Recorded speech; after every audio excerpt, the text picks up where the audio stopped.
أرنا الباطل باطلا وارزقنا اجتنابه وجعلنا ممن يستمعون القول فيتبعون أحسنه أولئك الذين هداهم الله وأولئك هم المفلحون.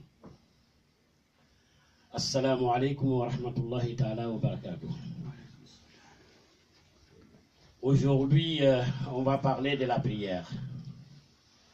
La prière, c'est quelque chose de très important dans notre vie. Car Allah, quand il voulait donner cette prière-là à Sayyidina Muhammad sallallahu alayhi wa sallam, il y a invité la grandeur de la prière, regarde. Il y a invité d'aller le voir pour lui donner. Cette prière-là, nous le négligeons. Quand j'ai dit nous le négligeons, deux fois, ce que j'ai dit là, chacun réfléchit bien. Des fois, il y a des choses importantes à la télé, tu te dis, non, il faut que je regarde le match. Si je finis ce match-là, je vais aller prier. Allahu Akbar. Dieu il dit dans le Coran, Bada a'udhu billahi minash shaitanir rajim, Bismillahir rahmanir rahim. Inna salat kanat alal mu'minina kitaban mawquta. Sadaqallah, sadaqallahu al-azim. Il a dit la prière, c'est des heures précis. Donc, quelque chose précis qu'Allah a dit dans le Coran, des fois, je voyais les gens qui attendent quelqu'un, par exemple. La personne, il rentre à la mosquée. L'heure de prière est arrivée. On attend la personne pour qu'il puisse faire ses 2 rakas. Non, la prière n'est plus valable devant la prière obligatoire. C'est quoi la prière obligatoire? C'est les 5 prières que Allah a mentionnées dans le Coran. Subhanallah, hina tumsuna wa hina tusbihun wa lahul hamdu fis samawati wal ard wa sayan wa hina tazkarun. Hadha al-aya, le verset coranique là, il te donne les heures de prière. Muhammad sallallahu alayhi wa sallam, quand Jibril est venu pour l'apprendre la prière, il y a montré la prière de Subh. Quelle heure ça commence, à quelle heure ça termine. Salat Zohr, il est venu, il y a montré Salat Zohr, là où ça commence ou là où ça se termine.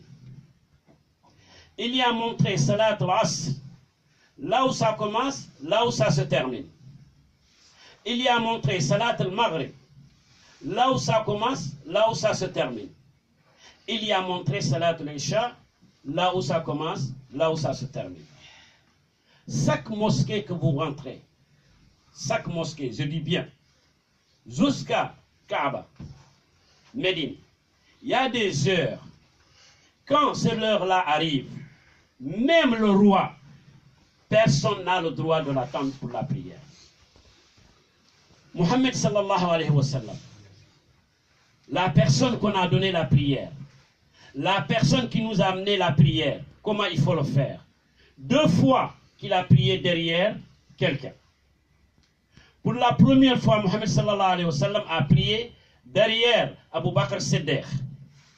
Parce que lui, il était malade. Il ne pourra pas diriger la prière. Le jour-là, Abu Bakr Siddiq qui a dirigé la prière. Deuxième, il a été fait ses besoins. Zayd bin Zayd est venu. Les Sahaba, ils sont assis. L'heure de prière est arrivée. Le prophète, il a été fait ses besoins. Parce qu'il est humain comme nous. Mais qu'est-ce qu'il a trouvé? Il a trouvé que les Sahaba en train de prier. Il se met derrière, il a prié avec eux. Donc, ça, qu'est-ce que ça nous a appris? Ça nous a appris que quand l'heure de prière arrive, on n'a pas le droit d'attendre qui que ce soit. Personne n'a cette valeur-là qu'on l'attend. Parce que Allah qui a dit dans le Coran, Inna salat kanat alal mu'minina kitaban mawquta.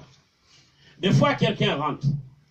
Il a trouvé l'heure de prière arrive, il est en train de faire son nafila. On dit on l'attend. Pourquoi on va l'attendre? L'heure de prière est arrivée, il faut faire iqama, priez-vous. Une prière, ce n'est pas un jeu. Une prière, il efface tous tes péchés, sauf si tu associes Allah.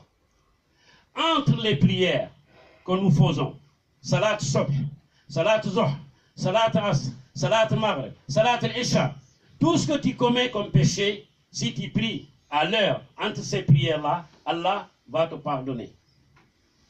Donc, la prière, quelque chose de très fondamental dans notre vie. Première des choses, ils vont mettre dans la bascule, pour toi, c'est la prière. S'il est bon, tout ce que tu as fait, c'est bon. S'il n'est pas bon, tout ce que tu as fait est mauvais. Donc, il faut qu'on fasse attention. Il faut chercher à connaître ta prière. Ne reste pas parce que je suis né, mon père, il est musulman. Ma maman, il est musulman. Je suis né musulman. Je vais rester les mains croisées. Je ne cherche pas à savoir. Non. Al-Jahil, Musiba. L'ignorance, c'est Musiba, catastrophe. Le Jahil, toujours, il pense que lui, il connaît quelque chose. Même si tu l'apprends, il te dit non. Moi, je fais à ma tête. Non, la prière ne se fait pas avec la tête. La prière se fait parce qu'il y a une feuille de route pour la prière. On ne prie pas comme n'importe comment. Non. Il y a des règlements. Je viens, par exemple, je rentre dans la prière, je trouve l'imam en train de prier. Moi, je suis venu en retard. Comment je vais attraper ce tracas-là? J'ai trouvé l'imam Soujoud. Je viens, Allahu Akbar, je l'ai rejoint dans le Soujoud. Est-ce que j'ai ce tracas-là? Je dis non. La réponse c'est non. Tu n'as pas ce tracas-là. Ce tracas-là, quand l'imam finit la prière, tu dois le payer. Mais par contre, si je trouve l'imam dans Roko, ça veut dire là. Je viens, je rentre, je trouve l'imam là. Ce raka-là, je l'ai. Je n'ai pas à payer encore ce raka-là, je l'ai. Mais si je le trouve dans le sujoud, c'est fini, il est échappé ce raka-là, il doit le payer. La prière de 2 rakas, Salat Subh, par exemple. Certains confondent Salat Subh et Salat Fajr. Mais c'est le même mana. Parce que Dieu il dit ça dans le Coran. C'est le même mana. Même mana, ça veut dire l'intention qui compte. L'intention que tu as. Si je vais prier Salat al-Fajr, j'ai dit Fajr, sunnatul mu'aqqada. C'est quoi sunnatul mu'aqqada? Sunnatul mu'aqqada, le prophète n'a jamais laissé le sunnatul mu'aqqada. Voyager ou pas, il a toujours prié ça. Sunnatul mu'aqqada, c'est Salat al-Fajr là, que je vous dis là, et Salat al-Witr. Même s'il voyage, il a toujours prié ces 2 prières là. Mokim où il est à Médine, ou bien il a voyagé, toujours il va faire ces prières-là. Voilà, Fajr arrive.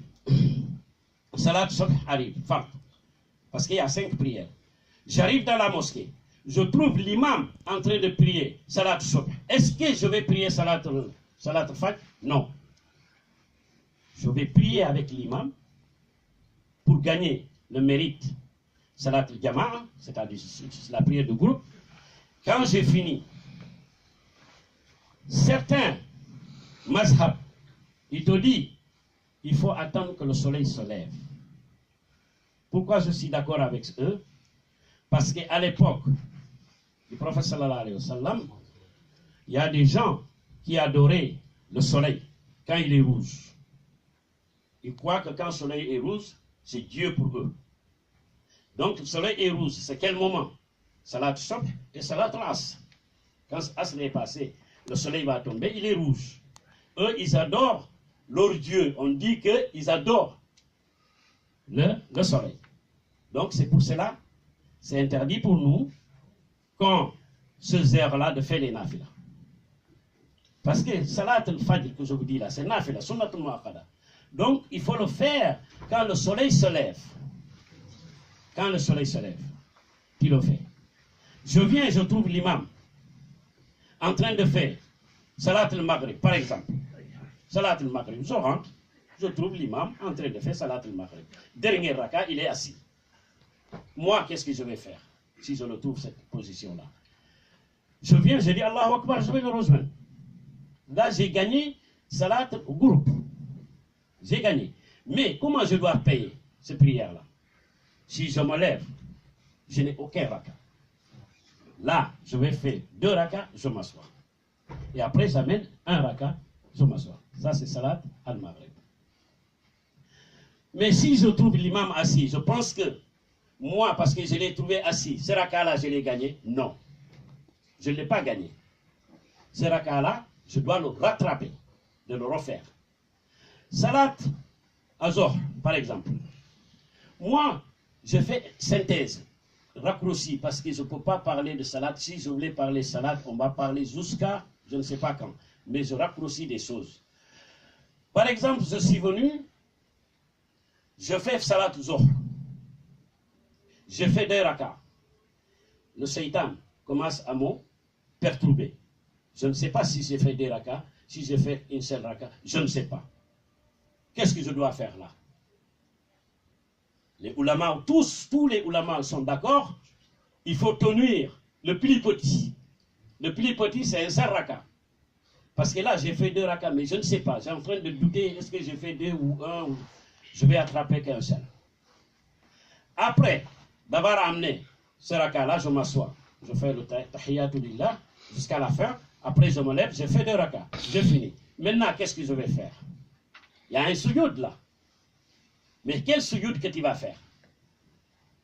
Il y a sujoud là. Avant de dire assalamu alaikum, tu fais le sujoud. On appelle ça qabla. As-sujoud qabla. Au sujoud ba'd. Sujoud ba'd, si tu augmentes la prière, là tu vas prier après salamu alaikum. Si tu diminues la prière, tu dois dire, avant de dire assalamu alaikum, tu fais le sujoud. Par contre, maintenant, voilà, j'ai diminué, j'ai augmenté. J'ai diminué la prière, je l'ai augmenté. Qu'est-ce que je dois faire? Là, on te dit de faire sujoud qabla salam. Qabla salam, il couvre ba'da salam. Il est le plus fort. Donc, tu fais ba'da salam. Assalamu alaikum wa rahmatullahi ta'ala wa barakatuh. Si quelqu'un n'a pas compris la question, tu peux demander. C'est pas Haroun, il est là, quelqu'un qui est venu pour enseigner. Non. C'est-à-dire, khayrukum man ta'allama al-Qur'an wa 'allamahu. Tu connais quelque chose, tu partages avec les musulmans. C'est ça qui est recommandé. Assalamu alaikum wa rahmatullahi ta'ala wa barakatuh.